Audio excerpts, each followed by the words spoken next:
تحيات السلام من السيد المسيح عيسى المسيح تبارك فينا جميعا. Salam damai sejahtera dari Tuhan Yesus Kristus yang adalah Isa Al-Masih memberkati kita sekalian. Bismillah. Assalamualaikum warahmatullahi wabarakatuh. Ikhwah filah.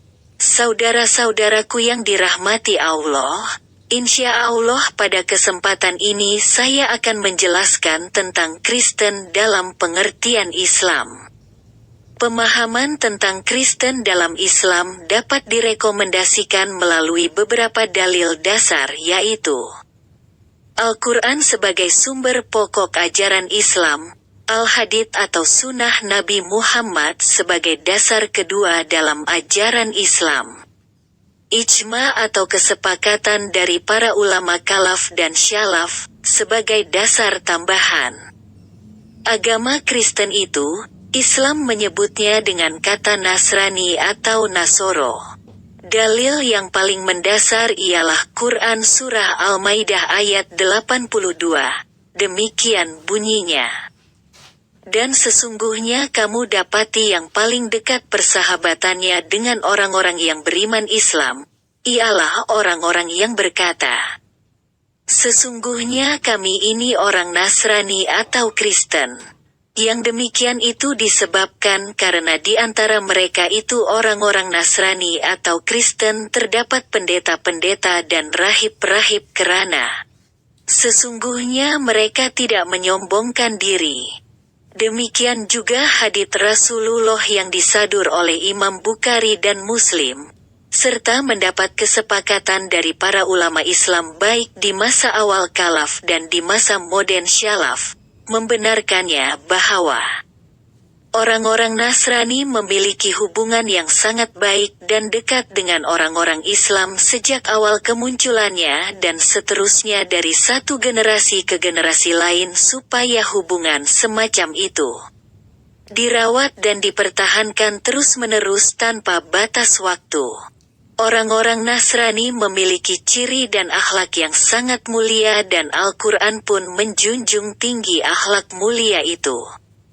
Sehingga diabadikan di dalam Al-Quran supaya menjadi teladan bagi semua orang yang terpaut padanya. Berdasarkan pada catatan Al-Quran pada Quran Surah Al-Maidah ayat 82 di atas. Ciri-ciri orang Kristen adalah ada pendeta-pendeta dan rahib-rahib. Semuanya itu Al-Quran menghormatinya dan melarang siapapun untuk tidak menghina atau menzalimi mereka dan umatnya. Orang Kristen memiliki akhlak yang sangat mulia seperti mengasihi dengan rahmat dan kasih yang tidak dibatasi oleh ruang batas waktu dalam pergaulan antara mereka dan orang lain atau dalam bahasa Arab disebut Ar-Rahman Ar-Rahim seperti yang disabdakan dalam hadits Rasulullah Sallallahu Alaihi Wasallam bahwa hal itu telah dicontohkan Nabi Isa Al-Masih bin Maryam pada masa beliau berada di bumi. Juga yang telah tertulis dalam kitab Al-Injil yang dibawanya.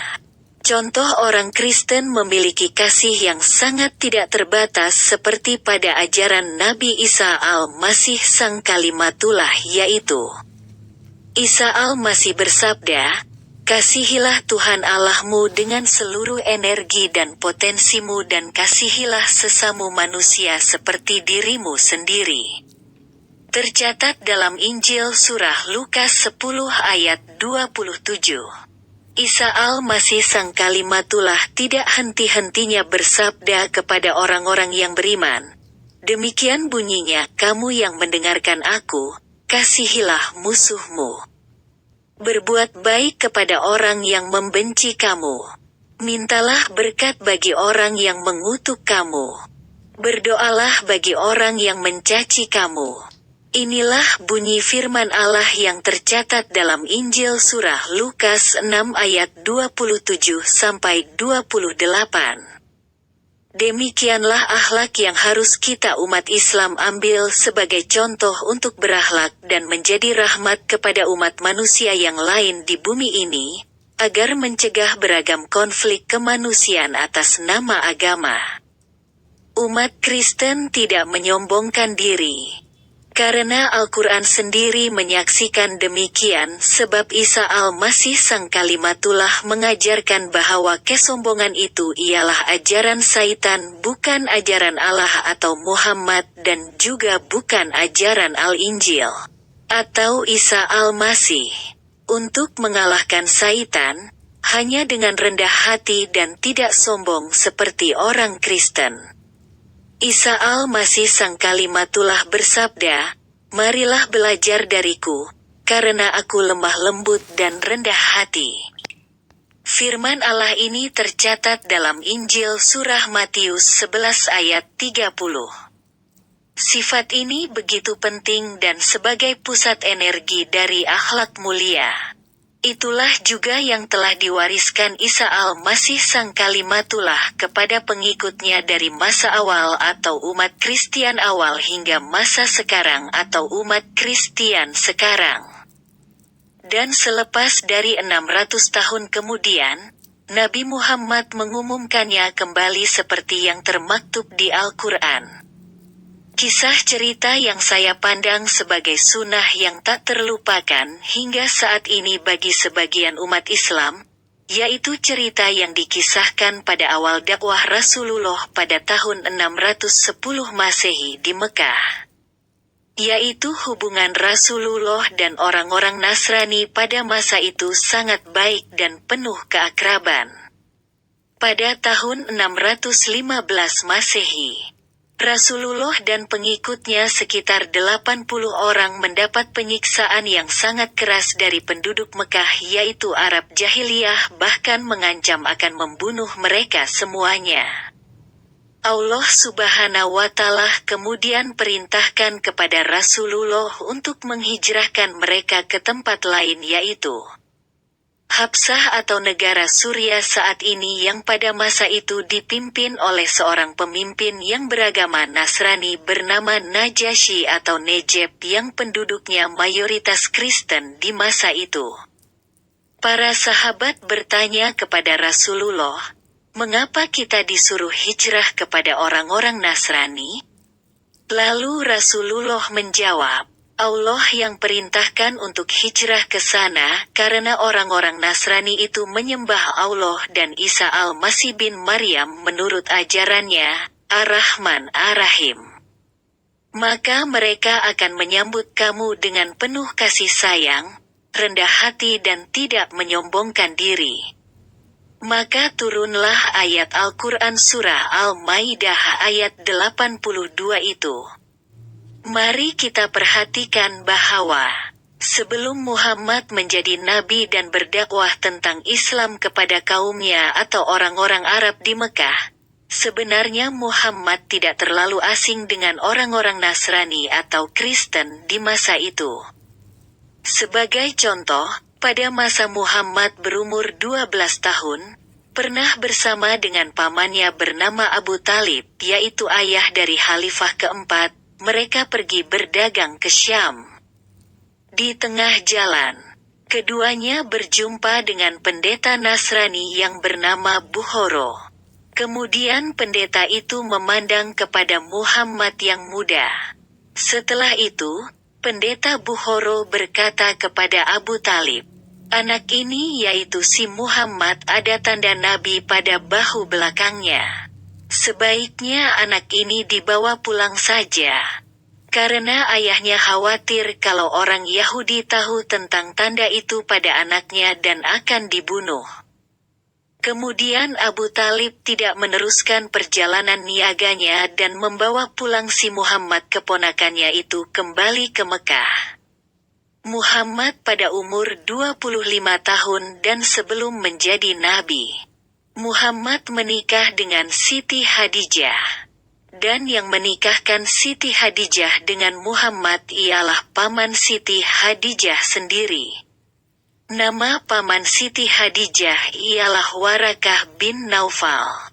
Sejarah Islam mencatat bahwa kedudukan Warakah bin Naufal sebagai seorang rais am atau pendeta dan pemimpin tertinggi bagi umat Nasrani di masa itu dan di wilayah Jazirah Arab. Warakah bin Naufal sendiri berasal dari keturunan suku kaum Arab Quraisy, yaitu sama dengan suku Muhammad. Cerita ini sangat menarik yang mengisahkan betapa dekatnya hubungan Muhammad dengan keluarga umat Kristen di masa itu. Sebab, Muhammad sejak kecil tidak asing bergaul akrab dengan orang Kristen sebagai keluarga sebangsanya, dan beliau juga dinikahkan menurut tradisi agama yang bertauhid Nasrani atau Kristen. Pendeta Warakah bin Naufal yang menikahkan Muhammad dengan Siti Hadijah menurut tata ibadah Nasrani atau Kristen. Sedangkan pada masa itu, Muhammad belum menjadi orang Islam dan Nabi. Pada tahun 595 Masehi, Muhammad menikah dengan Siti Hadijah. Selepas 20 tahun kemudian, yaitu tahun 615 Masehi, Muhammad baru menerima wahyu dan menjadi nabi. Sejarah tidak menjelaskan kalau Muhammad setelah menerima wahyu dan diangkat menjadi nabi oleh Allah, beliau tidak melakukan pernikahan ulang atau memperbaharui adat nikahnya menurut tata cara agama baru yang dibawa oleh beliau, yaitu agama Islam. Ini sekaligus menyadarkan kita bahwa pernikahan dengan tata cara agama Nasrani atau Kristen adalah sah dan benar dalam perspektif Al-Quran dan Sunnah Rasulullah Nabi Muhammad. Demikianlah sedikit kupasan saya pada video ini tentang agama Kristen serta hubungannya dengan umat Islam. Mudah-mudahan penjelasan saya berkenan dan mendapat keridhaan Allah Subhanahu wa Ta'ala di hati kita sekalian. Insya Allah akan kita lanjut pada video berikutnya. Kurang dan lebihnya ana afwan. Saya mohon maaf. Wallahu alam bisawab. Wassalamualaikum warahmatullahi wabarakatuh.